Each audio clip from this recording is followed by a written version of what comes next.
I'm in. All right. Cheers, bud. To you. Cilantro.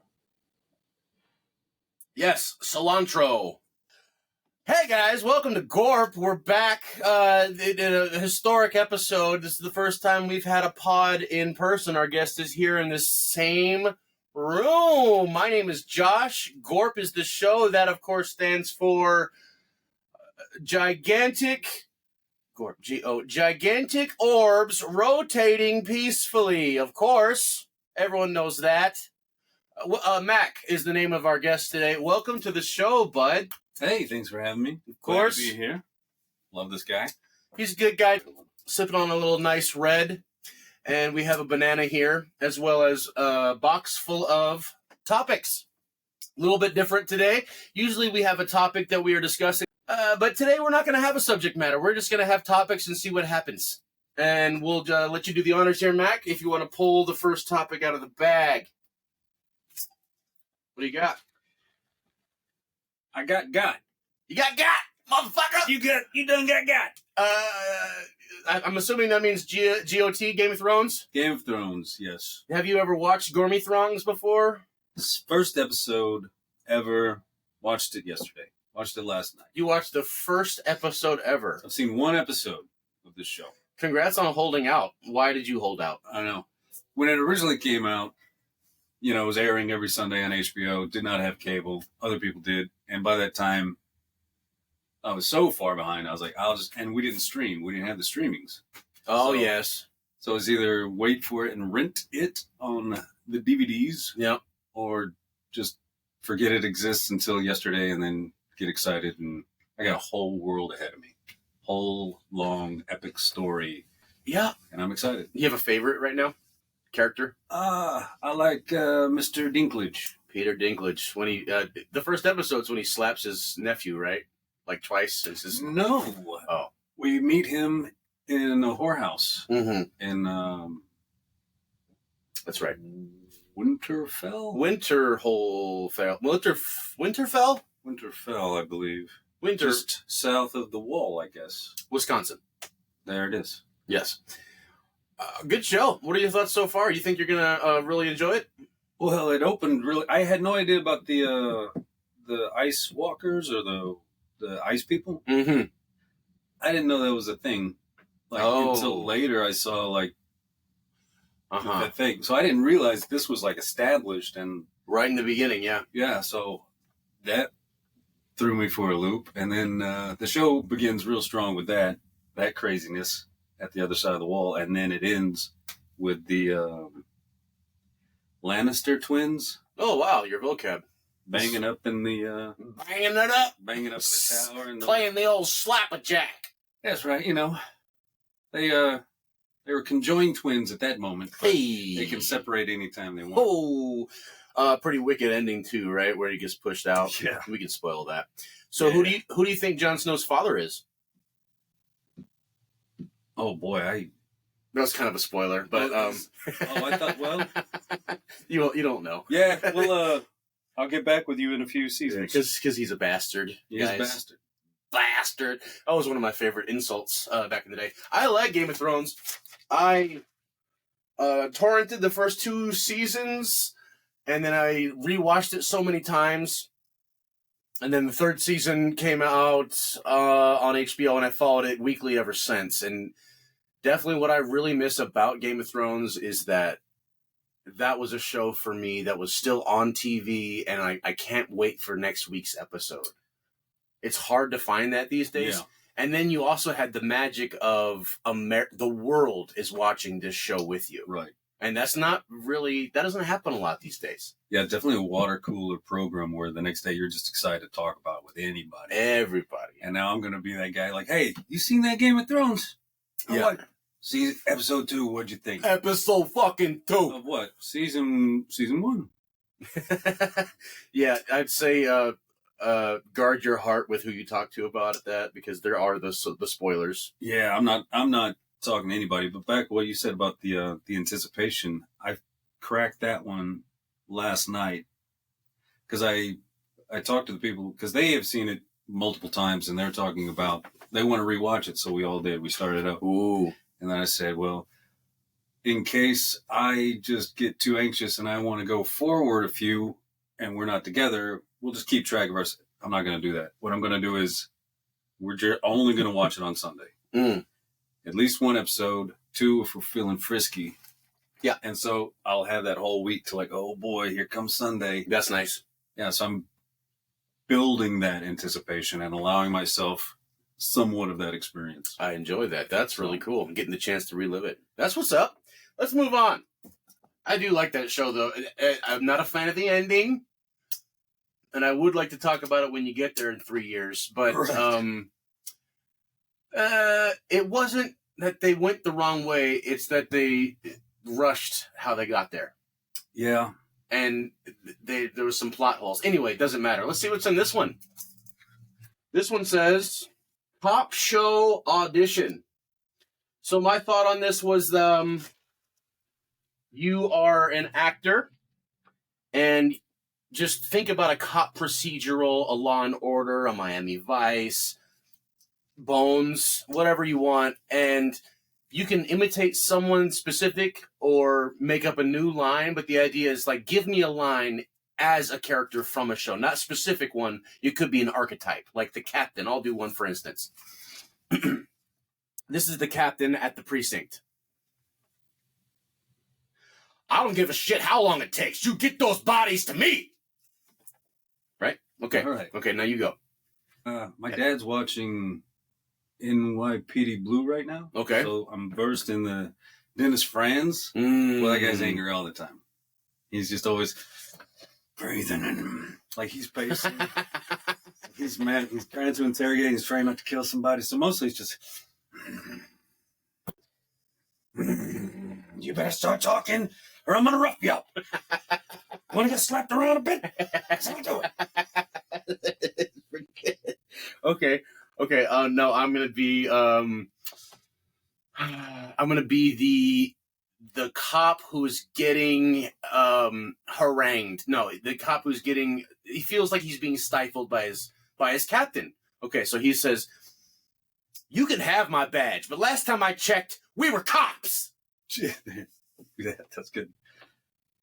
Last time he checked. Last time any of them checked. Mm-hmm. They're just trying to do his job, and you're getting in my way. Now, here's something that I don't think anyone's really ever said. Not very often, at least.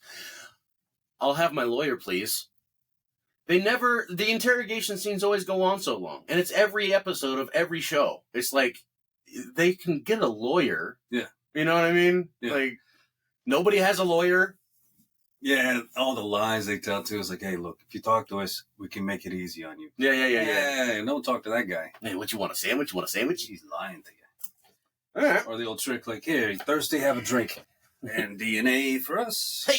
Gotcha, sucker. We gotcha. Lock 'em up. All right, let's move on. Let's see what's in here.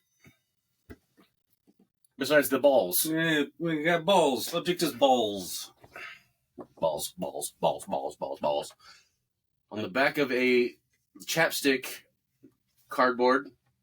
I've been compiling these notes for a while. We'll see if we get to them all. Who knows? The old banana boat. Dinosaurs or aliens? We pick one, or we have to figure out whether dinosaurs or aliens were responsible for something. That's good. That's a good take. Like what? I don't know. I don't see dinosaurs building too much, like pyramids or Stonehenge or what. But dinosaurs or aliens? Maybe. All right. Here's one for you. The song Perry Farrell's other band that was not Jane's Addiction, Porno for Pyros. Porno for Pyros. And there's a song that always takes me back in time. As soon as I hear it, I didn't realize it until it played on the Amazon Music. Pets by Porno for Pyros. Okay. You know that one? No. Basically, one of the lyrics is, my friend says we're like the dinosaurs, and here we are doing ourselves in much faster than they ever did. We'd make great pets. For when the aliens come. We're going to be pets for the aliens. So there's an alien dinosaur reference all in one tidy little package. That's pretty good. Yeah. I have a good friend of mine who firmly believes that we are simply a progression of the attempt to have harvestable organs for otherworldly creatures. Like we are just organ donors, right, or the like. sure. Which is, I mean, that sounds like a good movie, and I'm not against the idea that maybe, I guess, but seems a little expensive. Yeah, well, have it. Yeah, maybe the Earth is just a big organ farm. Sure, Maybe. Good crab. I joke, but I'm only half joking when I really think that like the octopuses. Octopus. I don't eat them. I respect them because I know when that big octopus comes down, because they were put here. You think they were put here? I think they're put here. They are the furthest from anything else DNA wise, or furthest from us, right? Like our DNA is so different from theirs that it's like, where is our common ancestor? I'm not against that idea. I mean, octopuses is the proper terminology. That's what we settled on. Octovaginas are they're great. I'm scared of one. It's actually one of my unnatural fears. It being in an Olympic-sized pool, and I'm underwater, and I look across at a whole other side of the pool is a fully grown octopus looking at me. Yeah, that's my death. No, like my hell. No, that is terrifying. They are. You see the National Geographic shows where they're going down trying to find the giant squid, and then they're in just a glass bubble. You can see all the way around, and it's live. And I'm just waiting for the guy to turn and see the eyeball. The eyeball. That big, and like, done. What are you going to do when you find it? All your organs just leave your body. Just suddenly, you're enveloped, it's dark, and you just see the beak snapping at the bubble, coming to get you.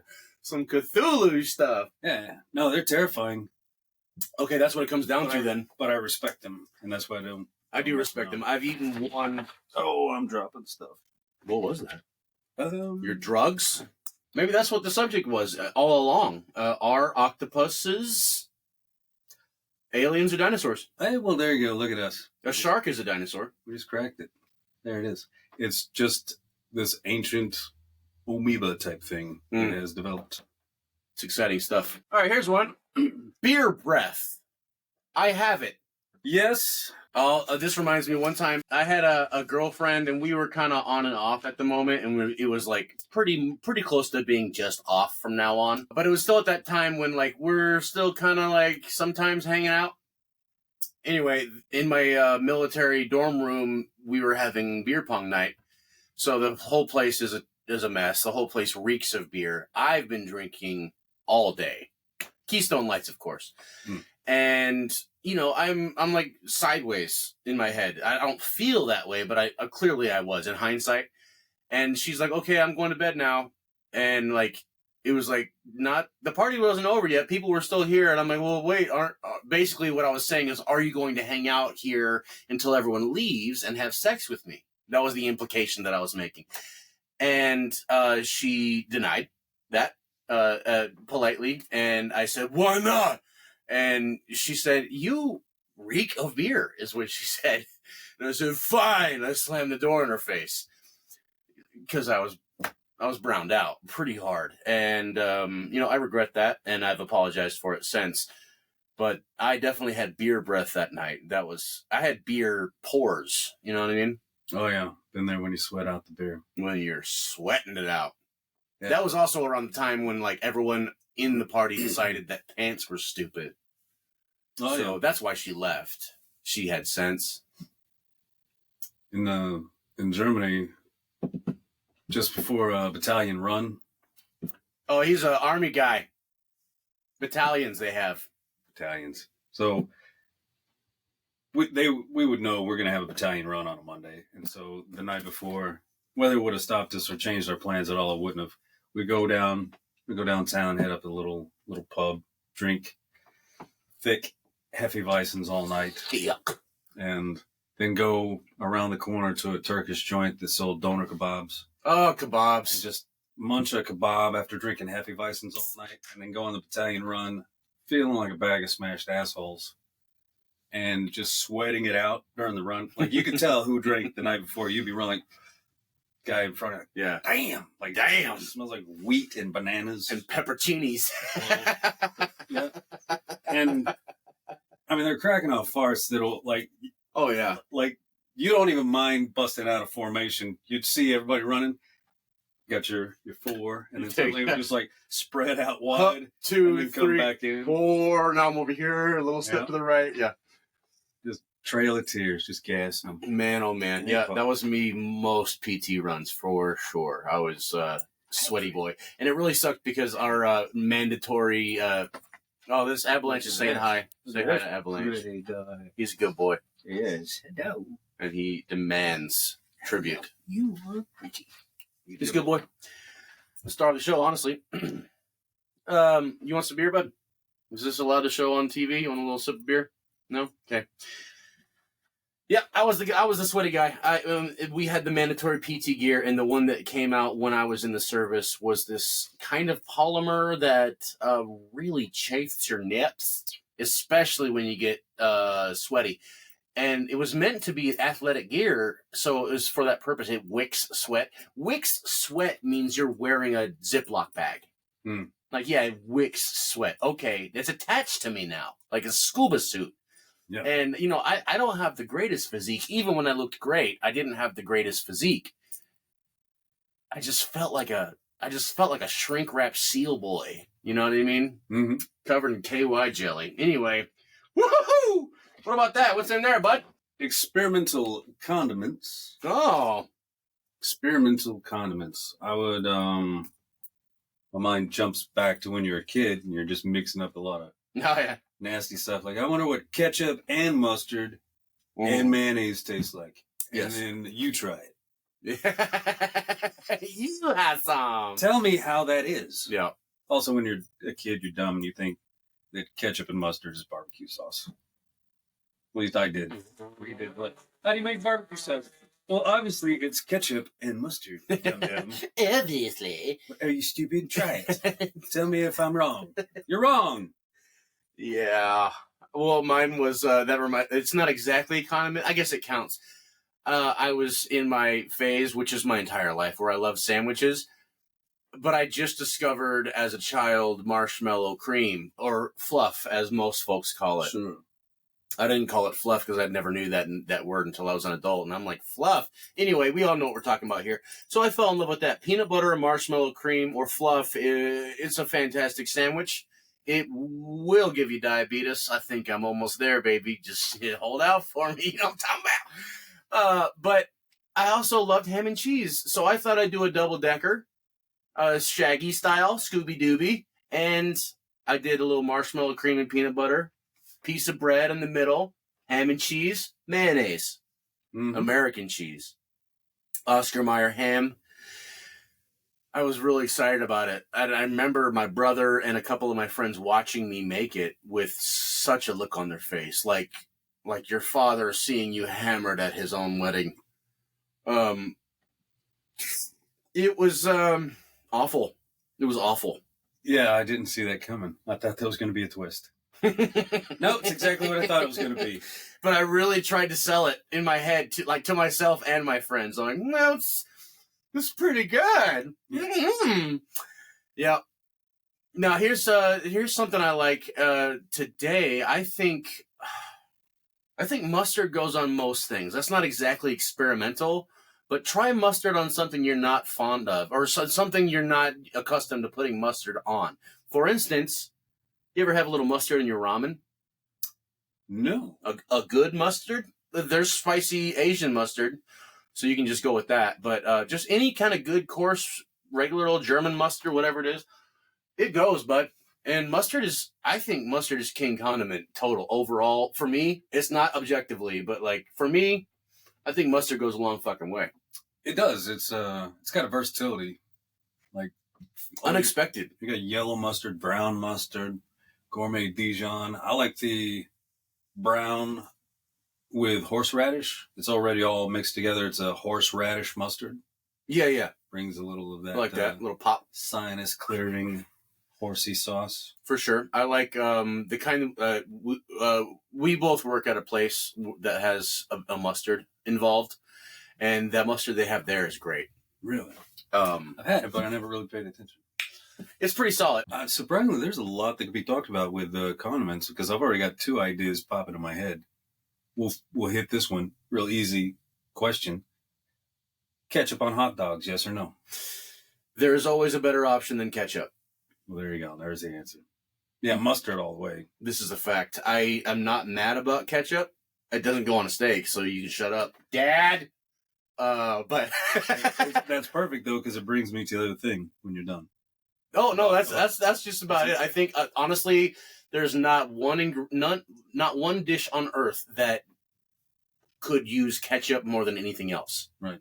There's always something better. Here's a little nerdy nerd trivia for you. You may already know this though. You know why ketchup was even invented by Mr. Heinz. Tell me. Herr Heinz. Herr Heinz? He created this tomato ketchup because refrigeration was non-existent. Ice boxes and what. Yes. You know? So meats did not last. But you didn't throw it away. It was just a little green, a little funky. So he created ketchup, and you would put the ketchup on the meat to mask the funk of the green meat. Like when your meat was starting to turn. That makes perfect sense. Ketchup was there. That's why meatloaf. That's why meatloaf just slathered, just baked on with all that ketchup to hide the funk of the meat. That's why people put steak on the ketchup or ketchup on the steaks. Yeah. And it just kind of generationally, like, we always had ketchup on our steaks because Pop did it and Pop before that. You know, that goes into putting ketchup on a steak. That reminds, and then the green meat. I'm told that the way you cook your steak is also generational, regional, cultural, because there's a lot of places that had bad meat, and you better cook that fucker. Yeah. You know what I mean? Right.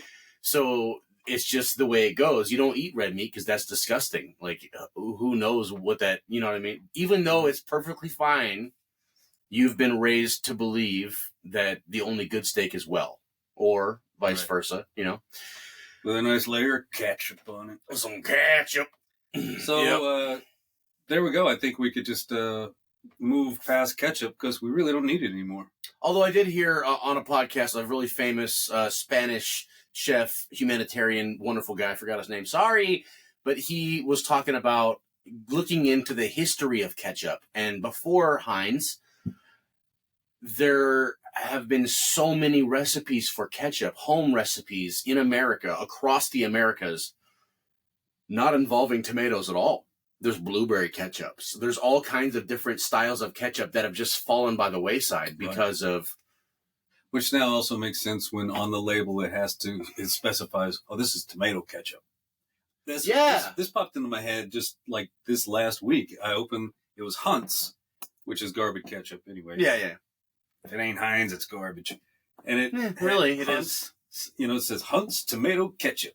Like, well, what other fucking kind of ketchup would it be, Mary? Yeah. But now it makes sense. Yeah. Moving on. What's in there, buddy? Just one. Boop. Up goes the weasel. Near death. Are you near death currently?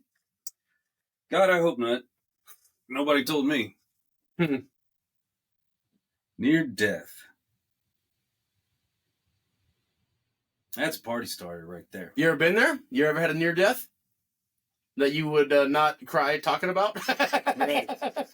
So we went out there and we saw, it was great. You ought to go. It's really, really cool seeing all the villages that were cities, really, relatively speaking, that were carved into this mountain and blah, blah, blah. So cool. We're all a little bit high, having a good time. But the sun's starting to set, so we better get out of here, guys. And it's snowy, and it's like actively, lightly snowing, so it's icy. And now we have to switch back down the mountain in our car. It's not a four-wheel. And we start to slide, and we're heading right towards the rail. We're heading right at the rail, and it's like one of those rails where you can't see down there. It's all white. You're going to die. And we started going a little faster and faster. And I honestly, this is not the first time I really felt like I'm going to die right now. I'm dying.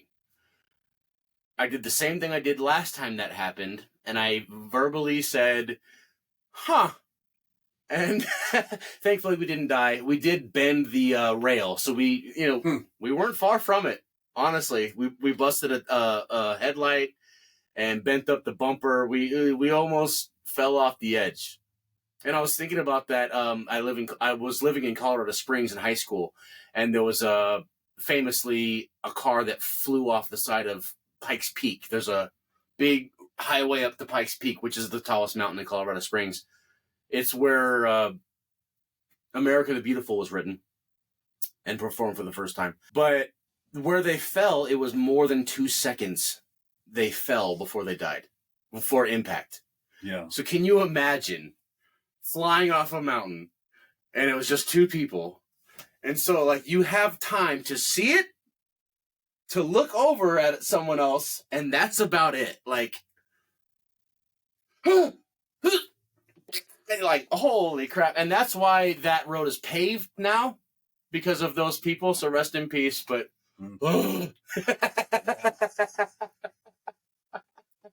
There was a video of a guy, Chinese feller, a Chinese feller, somewhere in China, in one of the real big, tall buildings that they've got over there. He's one of these daredevils, that likes to. You've seen the Russians on the construction, on the cranes hanging. They got their sticks or something. Bunch of assholes. Just like, oh, look at me hanging by one arm from this. Life is meaningless. Yeah. So there's that fellow, and it's CCTV camera on the corner of this building shooting over to where this guy is on this tower. Yeah. So this is just like security footage, and he's hanging, and then suddenly he's trying to reach up. He doesn't have the strength now because he's out. His arms, he's cashed out. So he's just hanging there, and he's trying to figure out his move, and you're just watching him processing what to do. And so he decides, like, well, he lets go and just kind of springs off the side of the building. Squirrel style? Yeah. And then obviously the camera's just focused on this one spot, so he just blink. And then you could just imagine the journey. No one knows. Hit terminal velocity and just... I've gone cliff diving where it was high enough where you can feel the difference in, like, your organs shifting, like, oh, I just jumped, and then suddenly, whoosh, you feel like... Yeah, like, oh, man, I'm booking now. Yeah. So it didn't take long for him to get the his balls up his ass. Balls up his ass. Make a shirt for that, too. Would you like this? No? Okay. Let's move on. What's in here? All right, get us... Oh, let's do this one now. What's in there? What's in the box? What's in the box? Just one? Herbology. Herbology. Did you use it in a sentence? The word you need to spell is herbology. So fucking get to it, kid. Why do they call it herbs and not herbs, or vice versa? Do you know? I don't. In England they say herb. Yeah. Or most of Europe, I'm sure they say herb. Yeah. Silent versus not. Yeah, like where did we adopt that from? Probably some asshole in France. Anyway. Probably. What's your favorite herb to use? I am a basil man. Basil's solid. I think sage. Sage! Just sounds like a wise herb. Sage is overlooked. It's kind of a BO situation. I can't figure out how to make it work. I've tasted it when people have made it work, and it's incredible. I've mostly seen it in combination with things. I don't know how to use sage. What, chicken? Anything, I guess, but I don't know. Yeah, unless I don't even know what... I'm sure I don't know what I'm talking about. Is sage what makes sausage taste so great? The sausage is a big thing for German sausage. Yeah. Star anise. Maybe like a breakfast sausage. You know how it's got that? Yeah. Oh, sage for the Jimmy Deans, yes? Okay. Yep. I like thyme in a sausage, but that's more Italian. Yeah.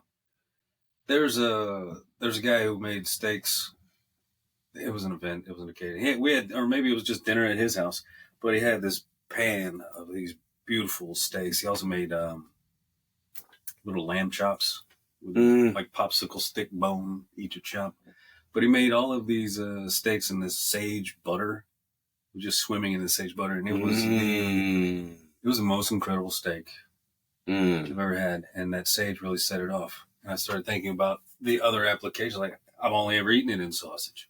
Here it is on the steak, and it's just chicken would be good. You're right about that. Like sure.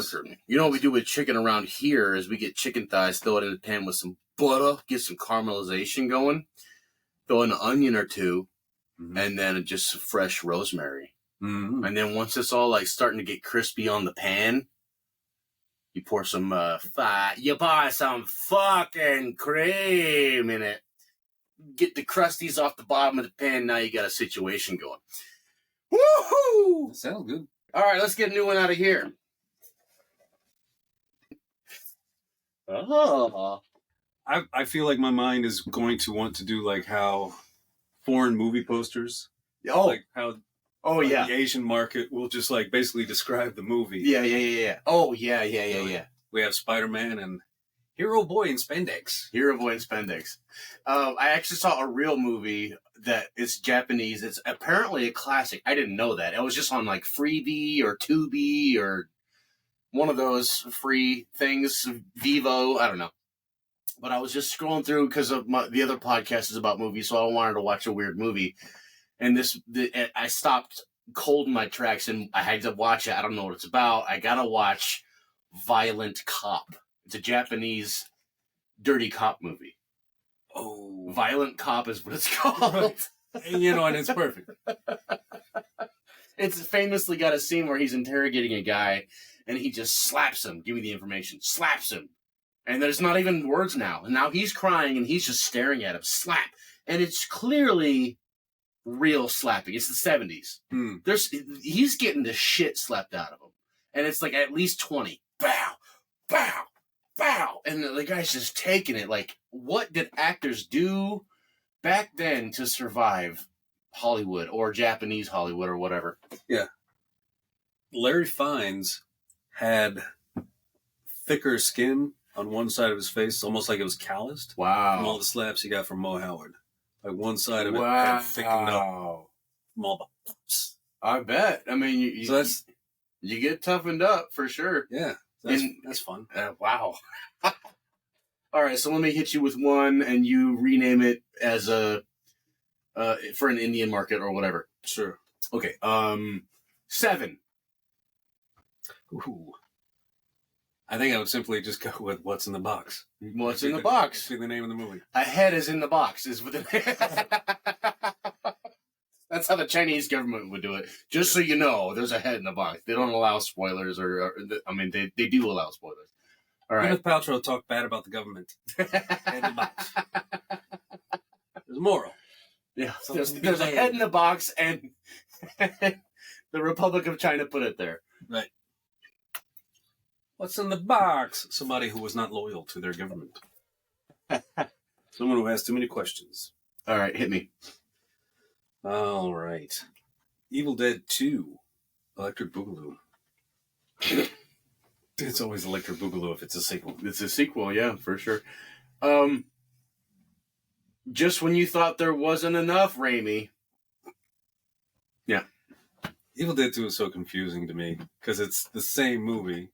I heard that. I haven't seen either one, but I heard that it was just a rehash with different production. Yeah. Yeah. It was like they made the movie and then like, all right, we learned some stuff. Let's remake the movie. But we'll make it a sequel and all of the exact same things happen. Oh, wow. Pretty much. Weird. Yeah, it's crazy.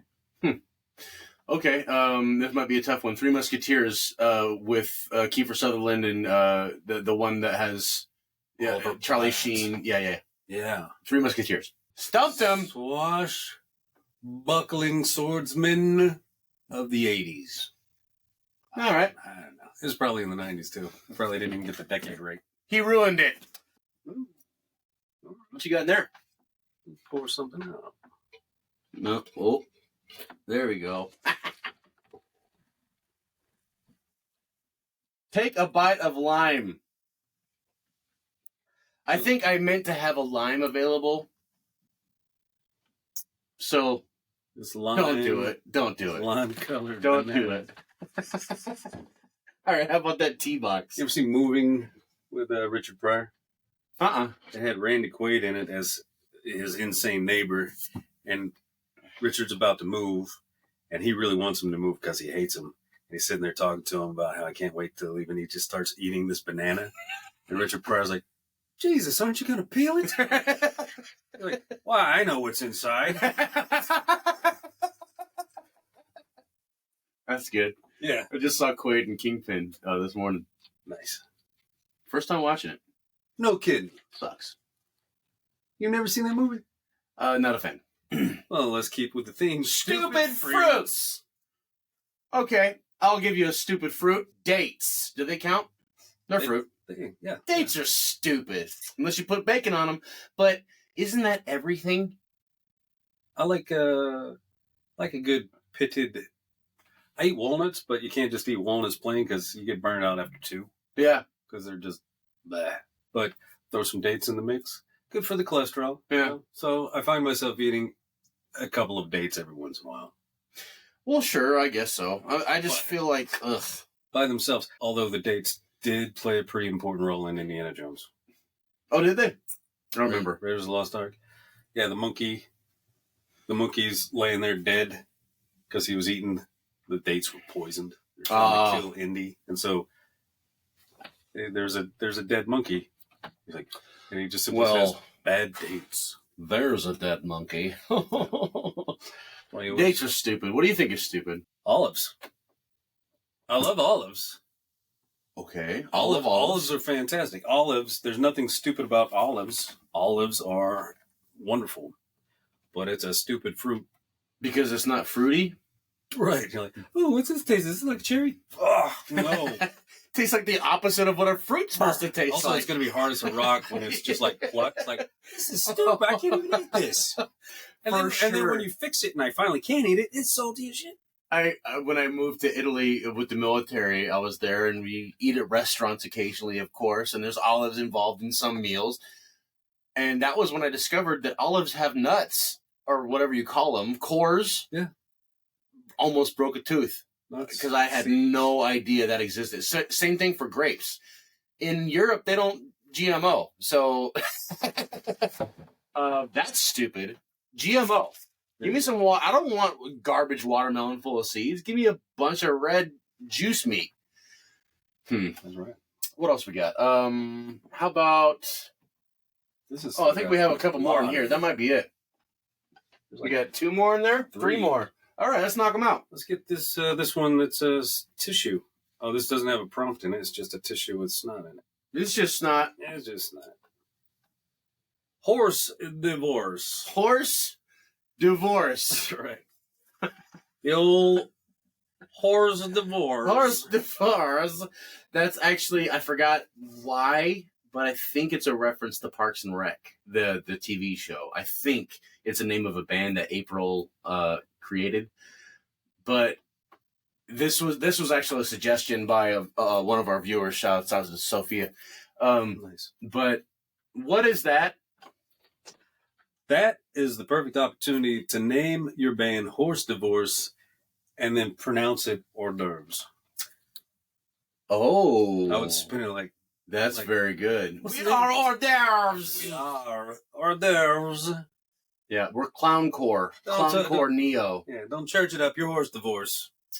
All right, Horse Divorce is out. What else we got? That was quick. Got 2 more? All right. Uh-oh. Throw it at me. Graffiti!